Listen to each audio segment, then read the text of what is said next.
Okay. So if you don't know this already, the HIL Project is really a partnership. It's a partnership between the U.S. Department of Ed that has given us $12.5 million already. And as we move into the year after the 2021 academic year, we expect we're going to add to that another 4.2 or 4.3 million for years 4 and 5 each of the grant, which is important to you because that when we get confirmation that they're going to do that, that will make sure you as Cohort B schools get the full opportunities that all the Cohort A schools received. And when we just went to Washington in August, we were assured that the year 4 money will be available and the year 5 money is very likely. So this is happy news because we wanted to give you the benefit of everything we were able to give the Cohort A schools. The other partners are the university itself. The university puts a lot of resources into this project to match. This federal grant requires a 1/3 match. So between us and Western and the ISDs in particular, and to a small degree your own districts, we are putting together what's called matching effort. Your districts don't have to do much, they just have to show that they've spent money on your school in some way to support literacy and leadership. And that only has to match the amount of cash stipend we give you each year. So for this year, you're going to get a cash stipend of $4,000. And so for this fiscal year for your district, all they'll have to do is show that they've somehow contributed to $4,000 worth of investment in supporting literacy and leadership in your school. And Lisa will, and one of our other staff members, works with you and your finance department to make it really, really easy. So it's not a big deal. The major part of the matching efforts by the ISDs that are supporting this work and the university itself. So if you want to know who to thank the U.S. Department of Ed. I know we didn't expect to find many things to thank them for in this time period, but this is one of the things we can thank them for. More than that, thank your federal legislators, your representatives, and your senators. Let them know how much their support for the grant funding for this project means, because the allocation of funding every year and the keeping that funding behind this project instead of the administration's other pet projects is all about our legislative support. We almost lost the money for years 4 and 5, and those legislators came right behind and made sure that we didn't lose the money. And by the way, it's a bipartisan support. Legislators on both sides of the aisle are big friends to what we call the EED funding initiative, which is Effective Educator Development. So that's a little background on how we've come to be. Our other partners of the Reading Now Network, through whom we made contact with your district initially to invite you to participate. And of course, GELN with their work on the literacy essentials. So those are our partners. We've got other people who've been supporting us. Big support from the Vinda Foundation, some other smaller foundation and United Way contributions, and some wonderful corporate business contributions. Most of those kinds of contributions have been to help support schools in purchasing classroom libraries, which is a wonderful complement to the work we're doing. Please stop me if you have questions. The work that we do with you is the marriage of 2 areas that have been deeply researched and have produced a set of very clearly validated and verified practices. One set of practices is about building literacy into the experiences of every child in every classroom and building the literacy support conditions in every school. So we get at those practices through the GEL and Literacy Essentials. The other body of work that we marry with those essentials is what we call the high integrity and fidelity implementation research. And again, that's a very strong, compelling body of research.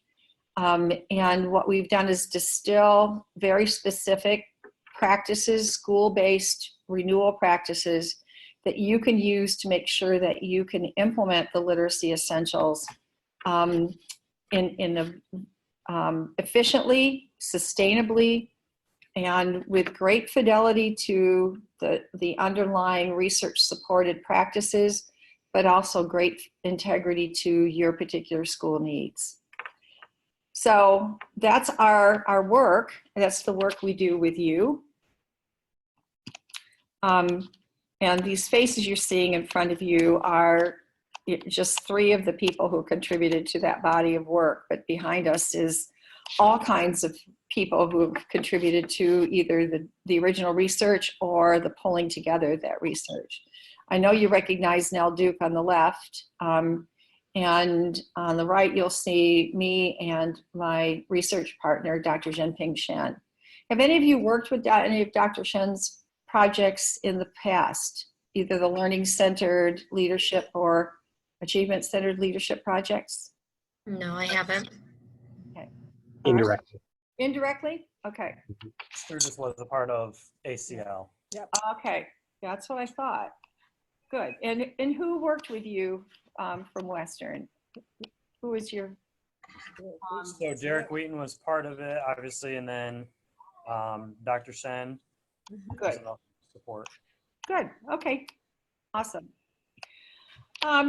This video is really an important opportunity for you to kind of get a flavor of what the Cohort A schools are experiencing.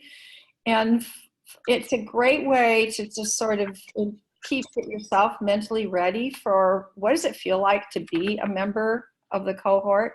I'm not going to play it for you right now because I think it'd be more enjoyable if you just play it on your own. But when you download this PowerPoint, you'll be able to play it and experience it. We also will be using it when we come this fall. Hopefully you'll be able to give us some time at a staff meeting where we can come and introduce your staff to the HIL Project, and we'll be playing this video at that time as well. It's about 6 minutes. Have any of you already seen this? Okay, it's also linked on our website. So if you go to our website, hilwmu.org, it's right on the front of the website also. So you may be wondering what the difference is between this project and other efforts that people are making to raise literacy in Michigan or to implement the literacy essentials. And the big difference in this project is that our work with the school renewal and change research has teased out some really important practices that help us fill that implementation gap. I don't know about you, but if you've been in education for very long, you've probably experienced the following. People get really excited about adopting a new initiative, and then 2-3 years later, the excitement has faded. And what's been your experience with implementation in the past? I'm going to stop and let you give me some feedback. Kevin's laughing. So, experience with implementation. I think the key is to get people to buy in and have them on board. You know, a lot of the times, if you don't have a consistent rubric or something to look back at to show its value, then it starts to just go away, and we all know that happens a lot in education. So at every conversation we've had about implementation and some of the challenges people have experienced, one of the first things that comes up is what people often call buy-in. What other things have you experienced, Danielle or Mike or Kevin? Well, I just, having been on the teaching side of it for quite a while, just, I guess I can say, just the rollout of everything, and sometimes the process and can get frustrating for teachers. And so just making sure that it's clearly communicated and everybody understands where we're moving and why we're doing this. What about you, Mike? I would echo what Danielle said in terms of being clear. In Sturgis, we've kind of, in the past, I'm going to say the past 10 years, but really the recent most 5, we've gone from a lot of different initiatives to now narrowed down and really focused in a few, but very intentional with that. And that has made a world of difference. And with that, it's hard for staff because change is hard, obviously, but when it's clear and when you have steps along the way for accountability measures and checks on that, it seems to have far more success. At least so far, that's what we're experiencing. From what you've all 3 said, then I think many of the critical differences we've built into our process will feel comfortable to you, will feel like they align with what you already are trying to do with implementation. Our approach is definitely get it down to some very specific priorities. And then for any initiative you're implementing, that usually has many parts and pieces, and breaking that down even further so that you have sort of a systematic way to go about implementing and setting some priorities and making sure that you've translated what you're trying to implement to actual observable behaviors. And then that your monitoring plan has a way to observe and keep track of those behaviors that support the change. What you're looking at here on the screen are some of the areas of the research we draw from in helping you create the conditions in your school for deep, sustainable implementation. One of the things that our Cohort A schools say has been a critical difference for them is this area on the top left in green, this work we do on the positive core. Our experience and the research behind it tells us that when we want people to grow into adaptive change, we have to work with them through an adaptive change mindset. That means we have to actually go beyond just mouthing the ideas of using a growth mindset and taking a strengths-based approach, but we actually have to live that. We have explicit language. We have ways in which we can help you live that growth mindset, appreciative approach, and strengths-based approach.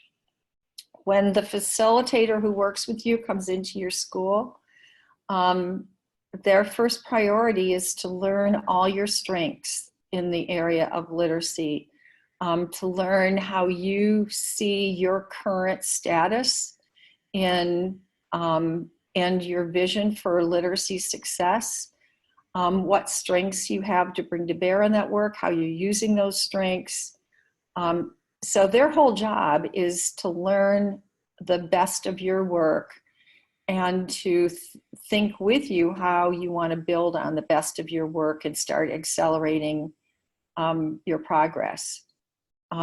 We also work with you on where you are with building collective ownership. Kevin, you mentioned the importance of buy-in, and that's one of the areas we work with you on is, just how well is that collective ownership thriving and who is sharing responsibility for the work and the leadership within your school, and how are you building that culture of trust so that people feel they have a safe place in which to learn and grow as they learn these literacy practices and so forth. So I won't go through all of these areas, but we sort of seamlessly embed some of the best thinking and strategies and practices in each of these 4 areas in the way we work with you, and we give you a variety of tools and resources to build these 4 areas into your school process, but always with an eye to your growth with the literacy success work.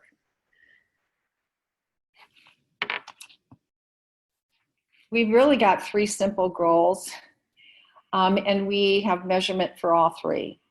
At the end of the 2.5 years we're going to work with you, we expect to see some significant growth in student literacy success.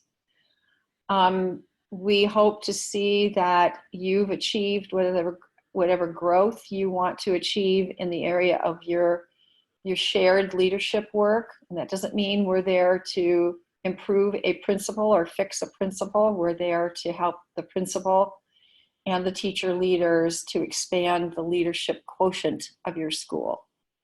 And then through that expansion of your leadership quotient, really increase your implementation capacity so that once you've gotten where you want to be with literacy, you can take the same practices that we're working on together and apply those to math or science or any other area of student success.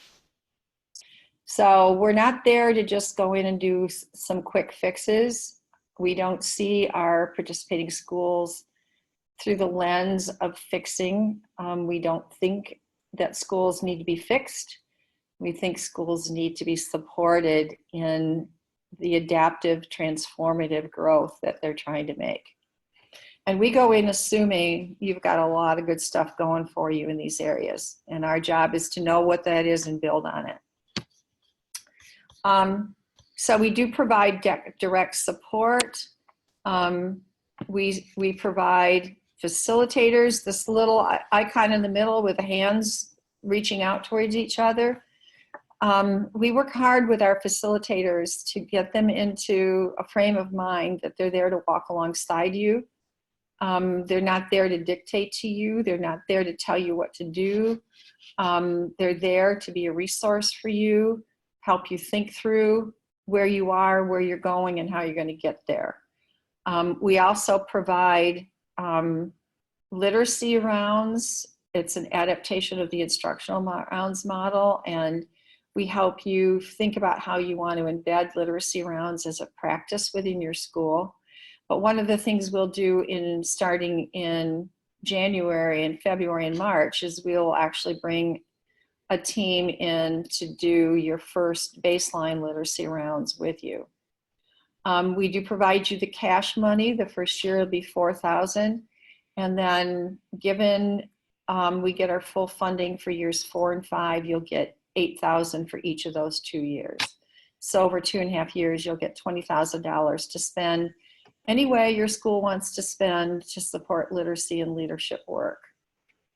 And then this little picture on the bottom left that looks like a mountain peak, that represents 4 days a year, 1 in October, 1 in March, and 2 in June, where we have what we call a summit.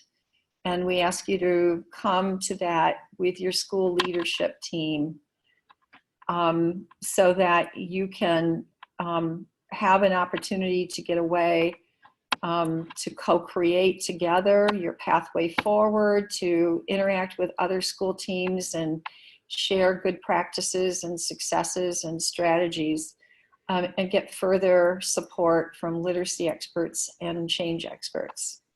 So those summits are really important. Your first one will be June 20, is it 24 and 25, Lisa, of next summer. It will be your kickoff summit. We're holding it at Grand Traverse. We pay all expenses. And we hope it'll be a great experience for you and your teacher leadership team.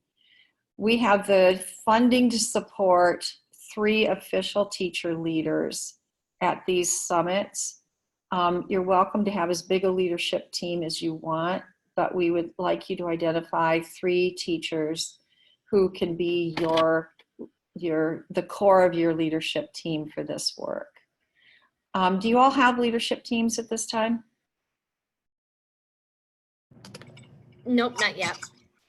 Okay. Nothing official yet. Okay. Mike? No, that's true for us as well. We don't have a specific one for the building. I mean, we have school improvement, but it depends how we define leadership.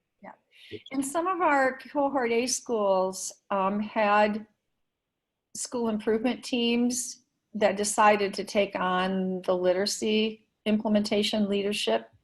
And then some of our schools didn't have any teams at all to share leadership. And some of them had school improvement teams, but decided to create another leadership literacy team. A lot of times that depended on the size of the school and the number of teachers and just how you want to use your capacity. But the goal of that team is to work with you to distribute responsibility, ownership, and leadership throughout the school. And to be sure that whatever we're expecting to have happen in the classrooms, we've got a good strategy and system to support.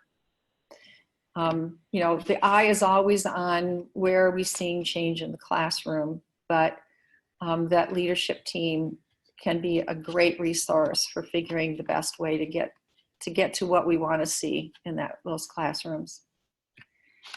So that's the kind of work we do, and those are some of the mechanisms for our work. Some of the things that we use, I think we have already referred to. We do use what's called appreciative inquiry. It's a collaborative inquiry process, much like the Wellman and Lipton collaborative inquiry process. But we love the appreciative lens. It blends well. If you have a district collaborative inquiry process, this will blend well with whatever school or district level collaborative inquiry process you have going on. What we appreciate about it is that it's a very positive frame, and the evidence is that it can get you where you want to go faster and with more buy-in with more people, more trust and safety. In working with the staff and you, we try to work within everybody's zone of proximal development. You know that term. We refer to it simply as gradual release. Our job is not to make you dependent on us in any way, but to bring value added to your work such that you independently own whatever value we bring by the time we're done working with you, and you own it. You're not dependent on us in any way. And then some of the other things that we focus on are the finding and the targeting of the strengths that are there within your school and your staff to get things done.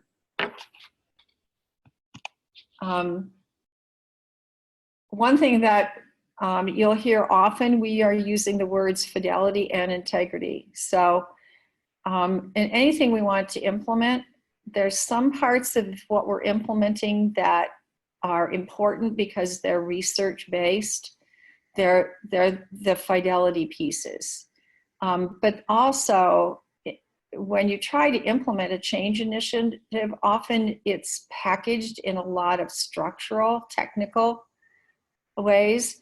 And we believe you need to have space in which to adapt those technical features to meet the context of your school. So we spend a lot of time just talking about how do we implement those literacy essentials with fidelity, but do so in a way that fits your school. How do we create school renewal capacity and leadership capacity that holds true to certain fidelity leadership principles, but do it in a way that fits your school, so that you'll own it and be able to sustain it.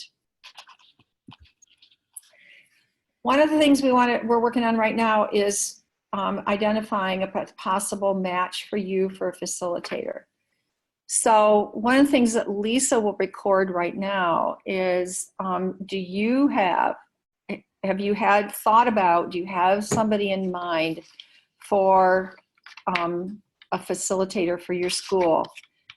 Keep in mind, this is a person who comes into your school eventually by next fall, once a week. It'll be about 2 to 3 times a month to start out this second semester. will start out late in January coming into your school. And they're going to have about 18 days in your school between January, mid-January, and June. But then in next fall, that will increase to about once a week. And their job is to work with you and your leadership team. Sometimes they'll just come in and be another set of hands in the work. Sometimes they'll be working with you to plan the work. So there's a variety of ways that they can spend their time when they're in your school. So what are you thinking? Did you have anybody in mind? Do you know who some of our facilitators are and have been? I spoke with Dorothy Vanderjack today, and she's sending some resumes our way. So we're going to be deciding that pretty quickly here. Okay. Yes, I'm looking at some of the notes that we just had a meeting last night. Danielle, one of the persons I remember coming up was a person by the name of Hillary Muhlenberg. Yep, we did talk about Hillary. So she is very well might be. We were just talking about when the names came out last spring. It was a different principal in the position. So she just wanted to make sure that we would have a good fit. What about you, Kevin? Have you had any conversation yet? Very little conversation. Sorry. I met today with Diane, and we just decided that she would start, I mean, like I kind of gave her my preferences, and she just wants to make sure we find a good match. Yeah, that's our job. So Diane is the coordinator for your district. Dorothy's the coordinator for yours, Danielle, and you'll be hearing Mike from Diane also, if you haven't already. I actually spoke with Diane and Derek today. And so we're working through it as well. We're talking possibly between Becky Stauffer or Mark Tomlinson, and we're trying to decide, and there may be others as well. Those were just two that were mentioned. Yeah. Yeah, all the names that you've mentioned are current Cohort A facilitators who love the work and they're committed to offer themselves up for Cohort B. So I think I'll leave it in your hands and Diane and Derek's and Dorothy's, because it looks like you got the conversation going.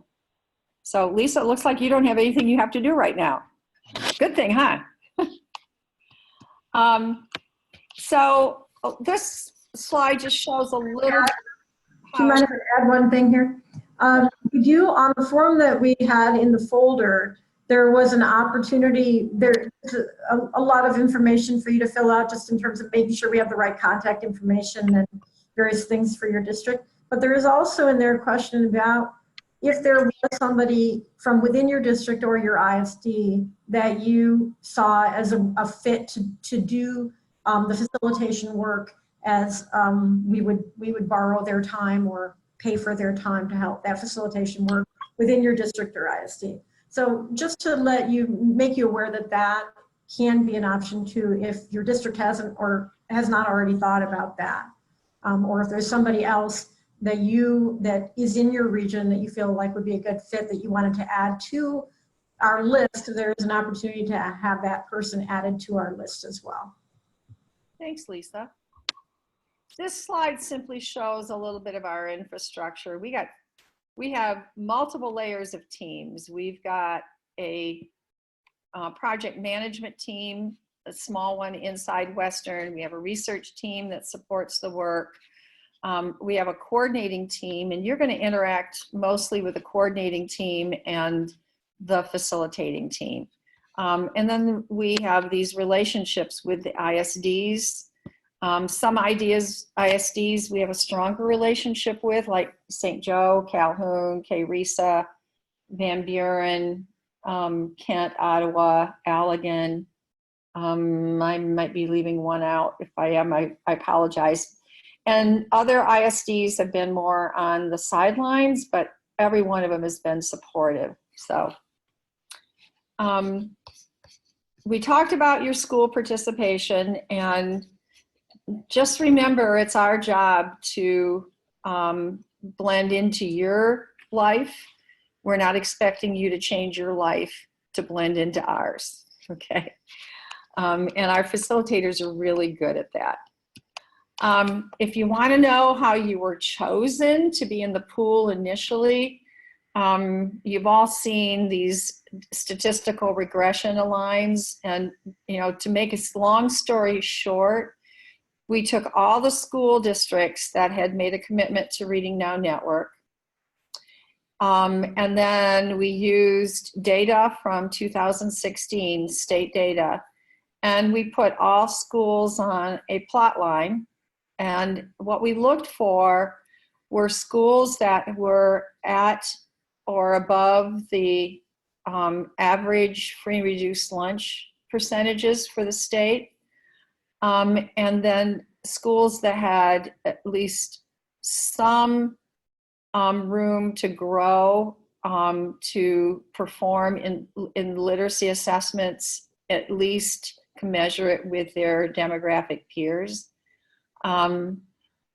So primarily, the criteria was free reduced lunch to be in the pool. And then we're required by statute to have external evaluators, and we turn the names of all those schools over to the external evaluators.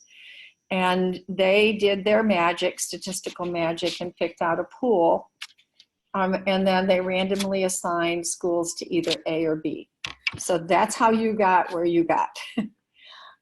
We had a lot of people say, oh, we're sad we have to wait. And we didn't get in cohort A, we got in cohort B instead. But the fact is, we have learned so much by working with cohort A.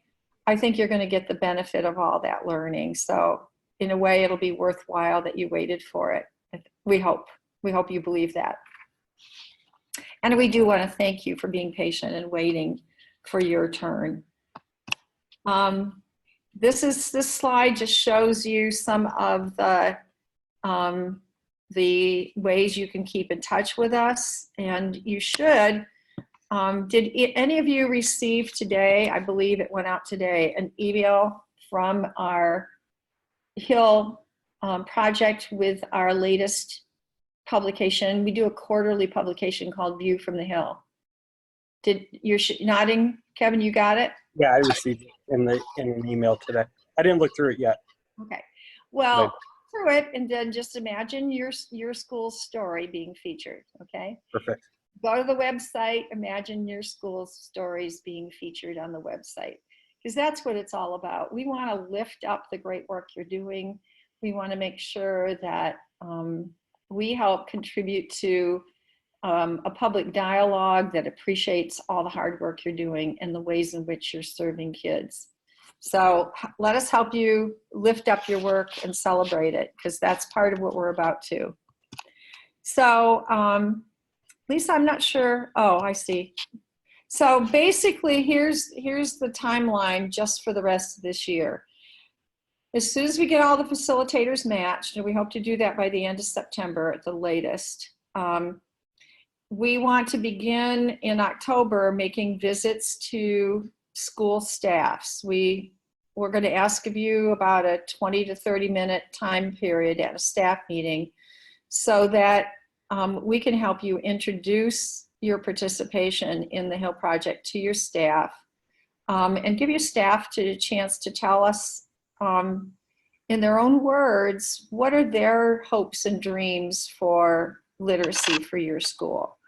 We want to begin a dialogue at those staff meetings. So, you know, the two goals: help them understand what being part of the HIL Project is all about, and to hear their voices. And so if you could, as you work with Diane or Derek or Dorothy, if you could think about a staff meeting sometime in the fall that you could give us that time and give them those dates, that'd be great.